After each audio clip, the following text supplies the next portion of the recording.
तालिबान ने अपनी press conference में कहा था कि उसकी किसी से कोई दुश्मनी नहीं और उसने सबको माफ कर दिया है और वो पत्रकारों को भी काम करने से रोकेगा नहीं।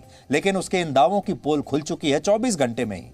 आज तालिबान के आतंकवादी एक पत्रकार की तलाश में उसके घर पहुंच गए, जहां उन्होंने इस पत्रकार के एक रिश्तेदार की हत्या भी कर दी।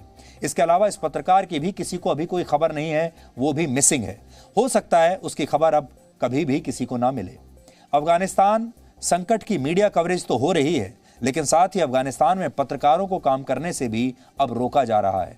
कल ही हमने आपको वहां के एक पत्रकार सहर नासरी के बारे में बताया था, जिन्होंने तालिबान के आतंकवादियों द्वारा जिन्हें पीटा गया, और उनकी गलती सिर्फ इतनी थी कि वो काबुल में स्वतंत्रता दिवस पर हुए विरोध प्रदर्शनों की कवरेज कर रहे थे।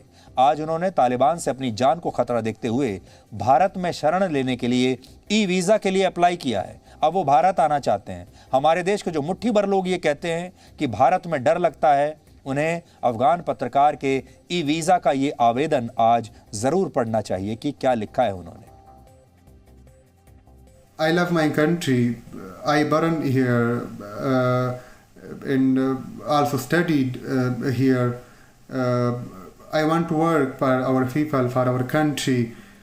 But situation is not good now here for journalists.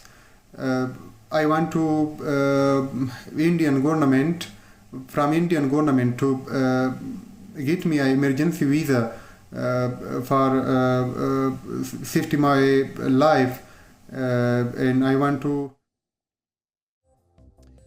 तो हम जी मीडिया, जो कि भारत का सबसे बड़ा मीडिया संस्थान है, हम अफगानिस्तान में स्वतंत्र पत्रकारिता के लिए जितने भी लोग प्रयास कर रहे हैं, हम उनके साथ हैं।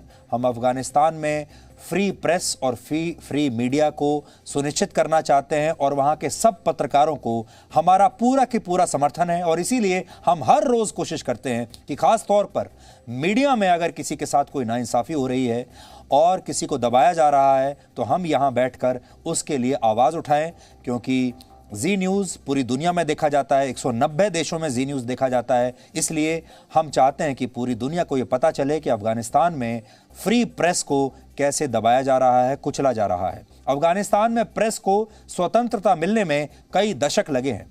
1960 और 70 के दशक में जब अफगानिस्तान की सत्ता अपने नागरिकों के लिए सबसे ज़्यादा उदार थी, तब भी पत्रकारों के लिए वहाँ काम करना कभी आसान नहीं था। उस वक्त वहाँ के राजा के खिलाफ बोलने पर पत्रकारों को सज़ा दी जाती थी। फिर मुजाहिदीनों के आने के बाद पत्रकारों को सज़ा देने लगे मुजाहिदीन, और फिर तालिबान के शासन में भी पत्रकारों को ही निशाना बनाया गया।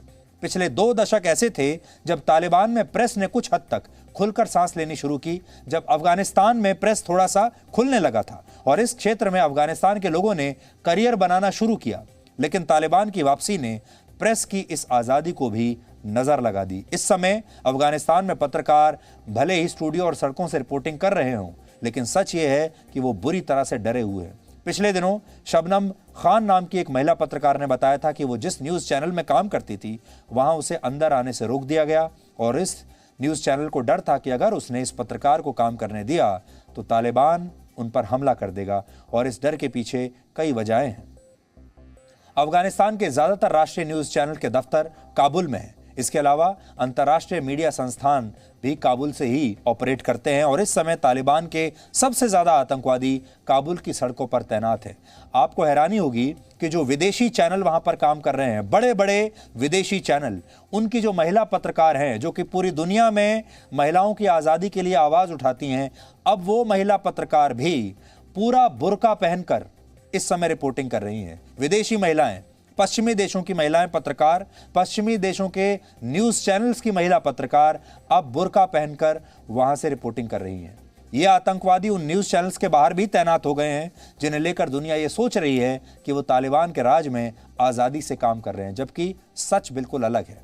वो ये है कि तालिबान धीरे धीरे अब पत्रकारों को डरा रहा है, निशाना बना रहा है, और अब वहाँ के ज़्यादातर न्यूज़ चैनल्स में इस बार उसके जो मुजाहिदीन प्रवक्ता हैं वही न्यूज़ चैनल्स के दफ्तरों में पहुंच गए हैं, और कई न्यूज़ चैनल्स पर तालिबान के ये प्रवक्ता दिन में 5-5 घंटे स्टूडियो में बैठे रहते हैं, जिससे ऐसा लगता है कि उन्होंने खुद को अफगानिस्तान का नया पत्रकार बना लिया है।